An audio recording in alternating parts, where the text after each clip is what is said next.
Martín, yo llevo casi 20 años en esto de yendo a conferencias y tal, porque para mí es muy enriquecedor asistir y aprender cosas. Y pocas veces estoy tan de acuerdo con todo lo que has dicho, que me ha encantado, como has contado toda la visión de la inteligencia artificial, porque la he vivido en mis carnes y me ha encantado escucharlo, así que te lo tenía que decir. Bueno, muchas gracias, muchas gracias. Chema, ¿de qué lado estás? ¿De Terminator o de Robocop? Bueno, me encanta la ciencia ficción y me encanta Terminator.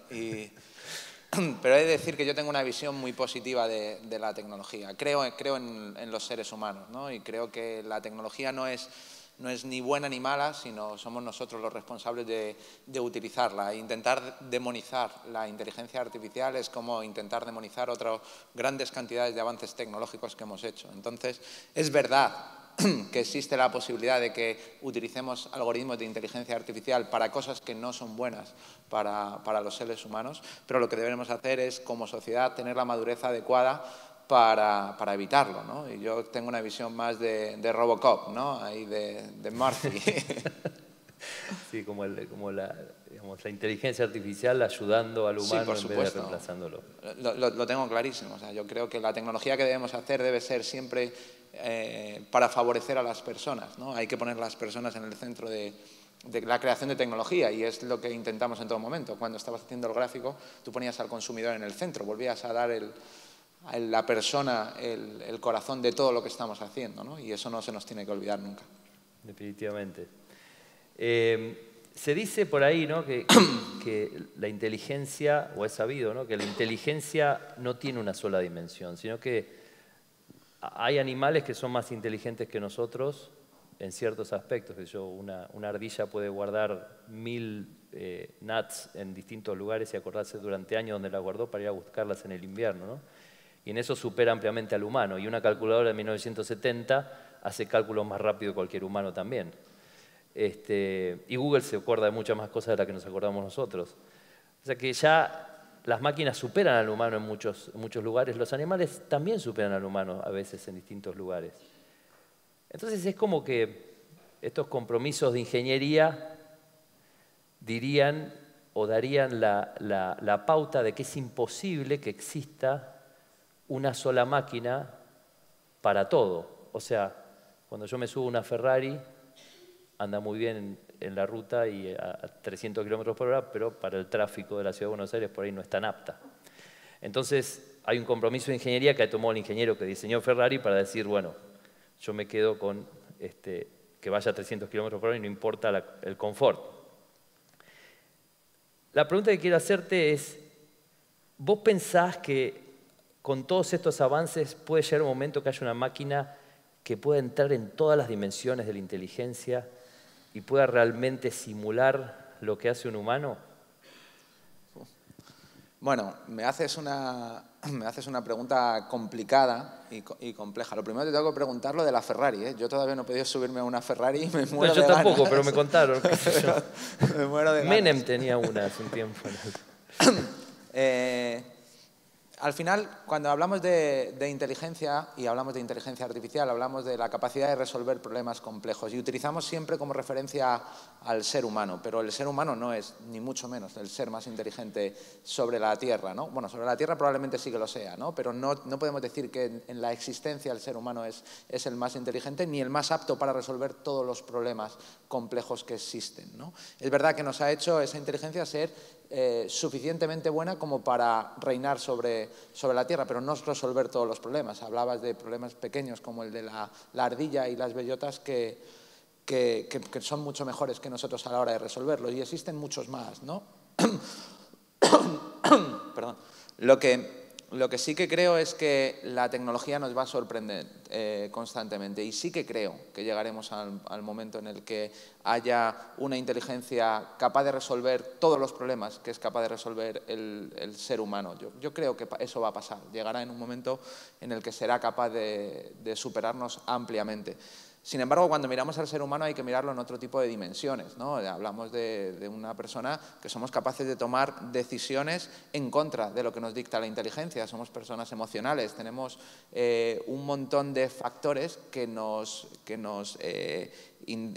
inclinan a tomar una decisión a pesar de que la inteligencia nos diría que deberíamos tomar otra decisión, ¿no? Yo creo que la complejidad de un ser humano es mucho mayor que solo resolver problemas complejos y a día de hoy todavía estamos lejos de ver esto en el mundo de la inteligencia artificial. De hecho, cuando hablamos de los proyectos de moral o de ética en la inteligencia artificial, tenemos un serio problema y es cómo trasladamos eso que nosotros hemos mamado, nos han dado en nuestros países, en nuestros padres, lo que llamamos la idiosincrasia de los pueblos, lo que te hace que una persona entienda que exista la pena de muerte en su país o no exista la pena de muerte en su país. Esas cosas que nos han grabado a fuego en nuestro firmware, ¿no? En nuestro ADN emocional y que nos inclina a tomar unas decisiones u otras, pues estamos todavía lejos, ¿no? Podemos programar un determinado comportamiento, pero no podemos meter valores a día de hoy a la inteligencia artificial y dejar que los enriquezca, que los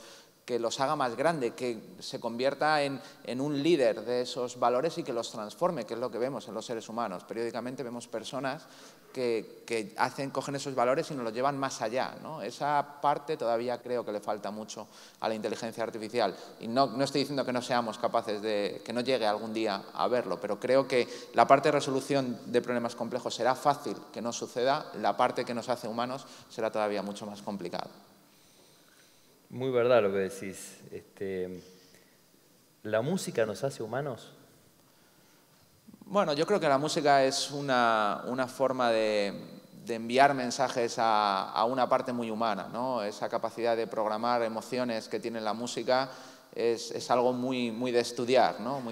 Pero, porque vos sabés que ya hay unos emprendedores alemanes que están, Sí. que se llama AIBA, el proyecto, no sé si lo conocés, Sí. que están, metieron en una máquina de inteligencia artificial todas las partituras de los grandes compositores a nivel mundial, de los grandes compositores de música clásica. Y estudiaron la computadora estudió esos patrones y hoy es capaz de reproducir, apretan un botón y decir, bueno, sacame una como Chopin o sacame una como Bach, y arma canciones específicamente de eso. ¿Vos creés que la inteligencia artificial puede llegar en algún momento a reemplazar a los músicos? Bueno, ¿como ejecutantes o como compositores? Como ejecutantes, como compositores. Bueno, no sabría decirte. Probablemente haya grandes canciones que aparezcan en el futuro creadas por inteligencia artificial. Claro que sí, no me cabe la menor duda. Pero de tanto en cuanto aparecen unos Beatles o aparece alguien que hace un cambio y que crea. Yo creo que esas chispas de creatividad son lo que todavía no hemos sido capaces de construir, ¿no? Con tecnología. Y hablando vos, en alguna entrevista que he visto por ahí, hablás de que las nuevas tecnologías acaban con empleos, ¿no? Pero abren oportunidades para otros nuevos que no conocemos. Sí. ¿Pensás que AI va a ser un lugar en donde va a producirse una gran pérdida de esto? ¿Cómo lo vamos a compensar? ¿Cómo manejamos este dilema, básicamente? Yo creo que al final, cuando alguien piensa, no, la inteligencia artificial va a romper empleos, va a acabar con un montón de trabajos, está repitiendo el mismo algoritmo o los mismos argumentos que se tuvieron años atrás cuando apareció Internet o cuando apareció los ordenadores personales o los ordenadores para gestionar la empresa. Es verdad que cambian la forma de trabajar, pero si miramos los puestos de trabajo que tenemos, los que estamos aquí, probablemente no existían hace 15 años y no podemos decir que no estemos en un sector privilegiado donde haya grandes riquezas, ¿no? Yo creo que ha aparecido un montón de nuevas posibilidades gracias a la tecnología, y si miramos el número de empleados o de personas trabajando en creación de tecnología, en desarrollo de nuevos productos y nuevos servicios, es enorme, ¿no? Yo creo que lo que tenemos que ir haciendo es cada vez transformar el mercado laboral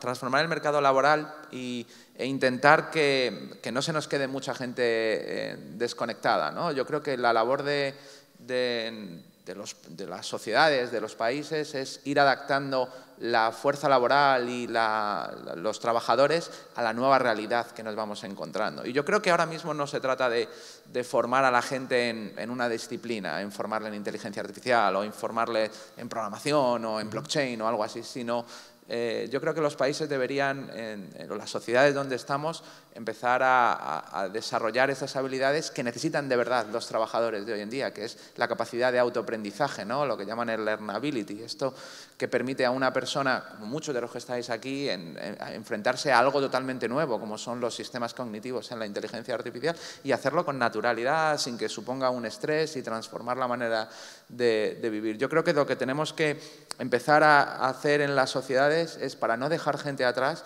hablar de esto que llevamos muchos años diciendo, que lo único inmutable es el cambio, empezar a hacer que la gente viva bien ese cambio tecnológico, que se adapte con facilidad a los nuevos cambios y que aparecerán nuevos puestos de trabajo, por supuesto. Y lo que tenemos que hacer es que la gente esté preparada para cambiar constantemente a eso. Yo tengo una visión muy positiva en la construcción de tecnología. Yo ahora estoy haciendo inteligencia artificial. A mí la gente me conoce por mi trabajo en ciberseguridad, y yo cuando estuve en la universidad me especialicé en datos, que era lo que me gustaba, y de pequeño me dedicaba a programar y a hacer algoritmos, ¿no? Yo creo que cualquier persona de los que estamos en tecnología vivimos este cambio con cierta naturalidad. Dentro de tu trabajo actual en Telefónica, ¿cómo ves la visión de Telefónica o la implementación de Telefónica de estos temas de inteligencia artificial? ¿Dónde los ves impactando más? ¿Dónde los ves optimizando más los procesos de tu compañía y demás? Es una pregunta muy buena y además yo me la he respondido muchas veces internamente, ¿no? Nosotros somos una compañía muy grande, somos 135.000 empleados en el mundo y facturamos más de 50.000 millones de euros, ¿no? No son muchas las empresas que tienen esos volúmenes de facturación.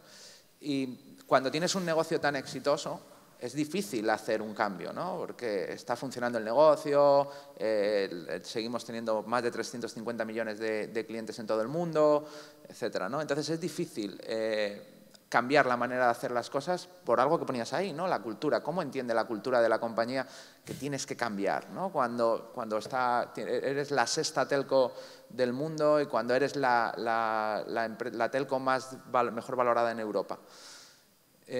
Pues empezamos con casos de uso muy concretos y que impactaron directamente en nuestra cuenta de resultados. Empezamos con algo tan evidente como la planificación de la red.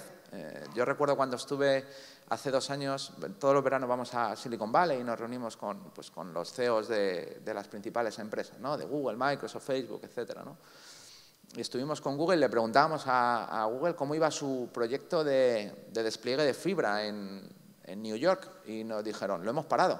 Les preguntamos, ¿por qué lo habéis parado? Y nos dijeron, digging is too hard, ¿no? Y es verdad, o sea, cuando estás hablando de poner red en una ciudad, estás hablando de obra pública, estás hablando de licencias, de permisos, de grandes inversiones. Poner una antena en una determinada ubicación u otra tiene un impacto en nuestra economía brutal.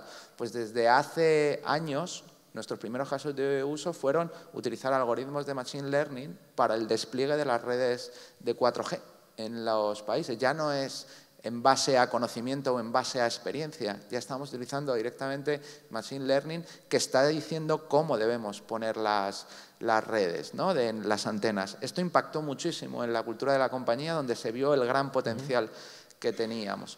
Pero después llegamos a la siguiente fase, ¿no? Empezamos con el cambio cultural, nos dimos cuenta de que habíamos cometido los errores que muchas empresas han cometido, ¿no? Pues habíamos convertido en una empresa application-centric, donde habíamos creado aplicaciones con silos de datos y los datos no eran el corazón de nuestra compañía. Y cuando aparece la inteligencia artificial, que necesita que los datos sean el corazón para tomar las decisiones por ti o ayudarte a la toma de decisiones, tuvimos que hacer un proceso de ingeniería brutal para hacer lo que llamo yo fontanería fina, volver a recuperar todos esos datos, volver a normalizarlos, etcétera. Y para conseguir que esto calara en toda nuestra organización, pues creamos una inteligencia artificial por encima que tiene diferentes vertientes, ¿no? La vertiente interna, donde utilizamos casos de uso internos nuestros para generación de eficiencias, y luego una parte con interacción hacia el usuario, ¿no? Que es lo que lo comentabas, ¿no? Los sistemas cognitivos. Nosotros creemos que durante muchos años los humanos hemos aprendido los interfaces de la tecnología y que hay que cambiar esto, hay que hacer que la tecnología aprenda los interfaces de los humanos, ¿no? Que la tecnología esté preparada para que alguien le hable, para que alguien le pida las cosas como se las pediría a otro ser humano, ¿no? Entonces, todo este cambio en Telefónica ha sido muy profundo y ahora para nosotros es una pieza fundamental en la estrategia de la compañía. O sea, no vemos digitalización sin inteligencia artificial, no. La inteligencia artificial es la pieza fundamental de la digitalización y todo lo demás lo estamos haciendo pensando en que vamos a tener esta inteligencia artificial, que ya hemos lanzado en varios países, como corazón de nuestra estrategia. Pues es que en Globant estamos haciendo algo similar. Una de las ideas que estamos, cuando hace alrededor de 2 años dijimos, bueno, AI tiene que ser el centro. Nosotros dijimos, bueno, AI first, y si es así, vamos a hacer que el 100% de todos nuestros Glovers sepan, aunque sean los rudimentos de inteligencia artificial. Esa es la forma en la que lo tomó Globant y tenemos ahora el compromiso de a final del 2018 tener todos los productos que shipeemos al mercado, tener cosas, algoritmos de inteligencia artificial y funcionalidades de inteligencia artificial metidas. A propósito, va a haber varias de las cosas que estamos haciendo, se pueden ver ahí afuera, como hay una plataforma increíble que es muy parecida a Amazon Go, que se llama Grab and Go, y está ahí afuera funcionando, hecha acá en Buenos Aires. Cada compañía, ¿no? Y el otro día también charlando con un amigo de Amazon, me decía, bueno, estamos usando en Amazon inteligencia artificial para todo, desde manejar los aire acondicionados hasta planificar el homepage, hasta hacer la orden para comprar las remeras, y hasta para automatizar el proceso de selección de frutillas, ¿no? Tenían una línea seleccionando, gente seleccionando frutillas y había un tipo que era muy bueno y le pusieron una cámara arriba, aprendieron y automatizaron el proceso. Entonces yo le pregunté, bueno, ¿y qué pasó con los 100? Y no me contestó.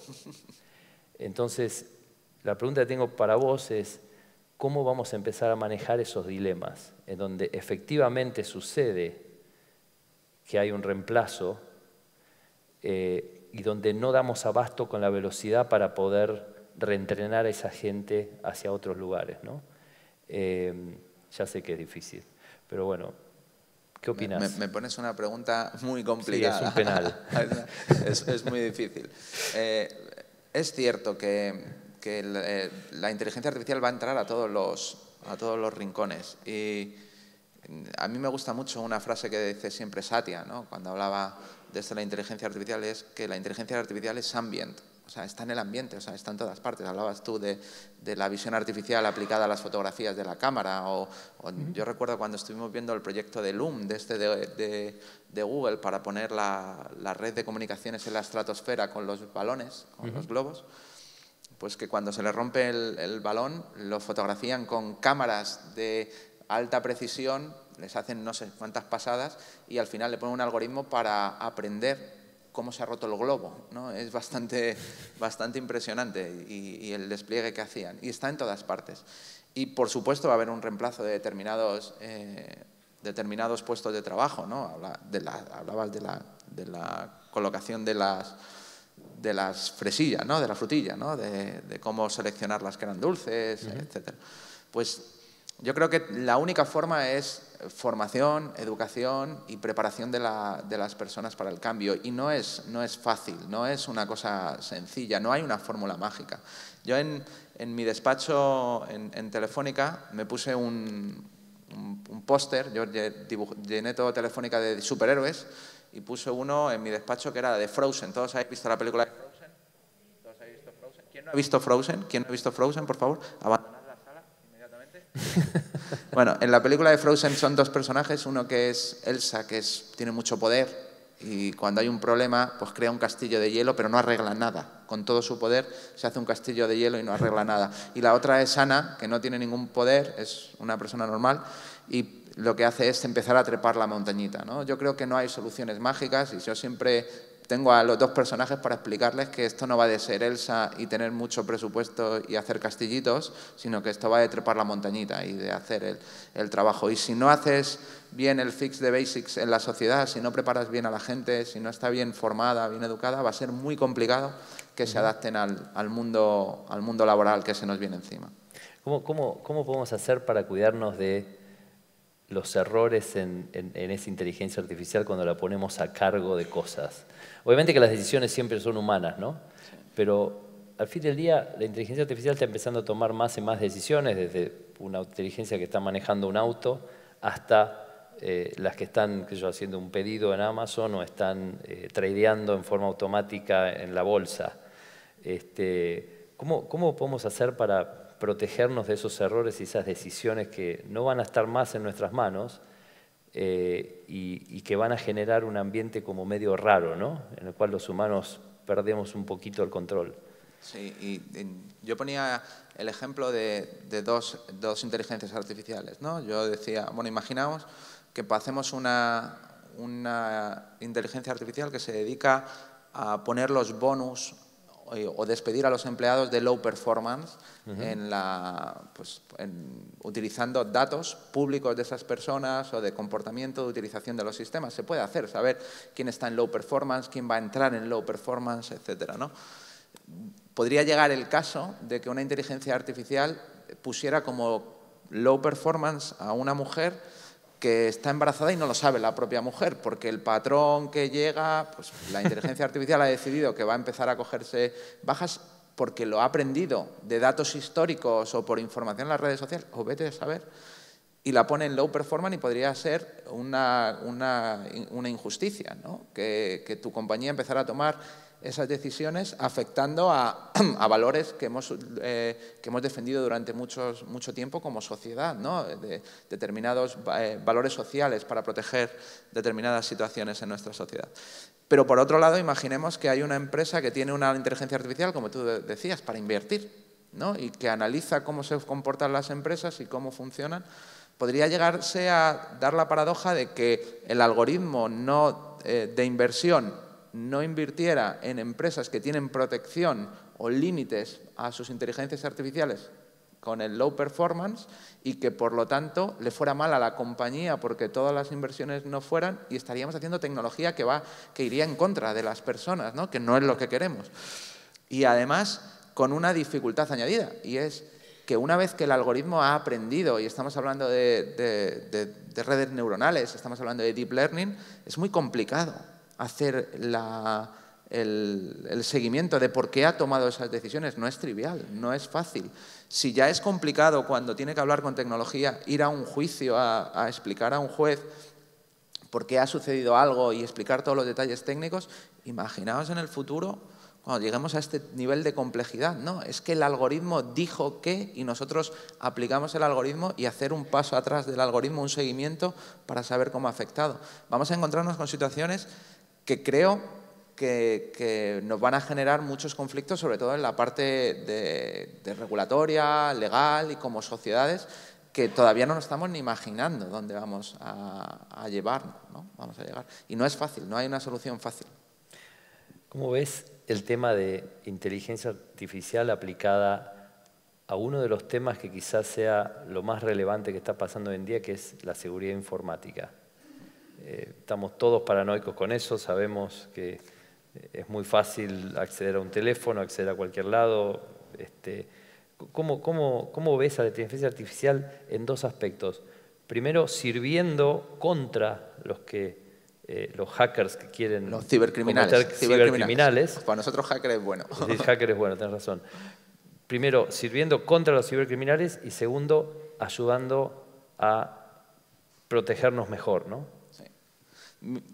A día de hoy lo estamos utilizando ya muchísimo, la inteligencia artificial, sobre todo los algoritmos de Machine Learning con aprendizaje supervisado y no supervisado de lo que está pasando en la red. Durante muchos años hemos hablado de los sistemas de detección de intrusiones, de los IDS, que lo que estaban haciendo es recoger datos y buscar perfilados, ¿no?, de patrones. Los famosos, teníamos diferentes tipos, o en base a funcionamiento normal de la red, haciendo perfiles de funcionamiento normal, o bien utilizando indicadores de compromiso que iban alertando de cuando una situación anómala estaba pasando en la red. Y esto cada vez se ha hecho más patente, ¿no? En la mayoría de los sistemas de detección de intrusiones ya se están metiendo capas de inteligencia artificial que están generando alertas a los humanos, ¿no? Y que al final son los que toman las decisiones. Pero también estamos empezando a automatizar la respuesta contra este tipo de acciones por medio de inteligencia artificial. Ya está automatizándose todo el proceso de tratamiento de una incidencia en una compañía dentro de los Security Operation Centers. O sea, que es muy común la inteligencia artificial. Y hay que recordar que muchas de las operaciones en un entorno de seguridad son bastante fáciles de automatizar, ¿no? Es mirar determinados datos, tomar determinadas acciones muy sencillas hasta que se produce el proceso de escalado y ya llegamos al equipo que va a mirar todo el incidente en concreto, ¿no? Pero ya está dentro de los sistemas de seguridad. Para nosotros es una pieza clave y seguiremos viendo cómo se va metiendo más. Chema, la última. Vamos a suponer que estás en una entrevista con José María Álvarez Pallete, ¿ok? Y te dice, escúchame, Chema, dame 3 puntos para llevar a esta compañía al próximo paso o al próximo estado en inteligencia artificial. ¿Cómo lo resumirías? 3 puntos para llevar... 3 puntos, o 4 si querés, 4. Bueno, yo tengo la suerte de que ya tuve esa conversación en el pasado. Y Me imaginé, por eso te lo pregunto. Y para nosotros es fundamental esto dentro de la compañía, ¿no? Lo fundamental es, punto 1, la fontanería, es decir, normalización de los datos, un gobierno de los datos muy robusto a la hora de trabajar, a la hora de tener los datos de la compañía. Esto para nosotros ha sido la pieza fundamental.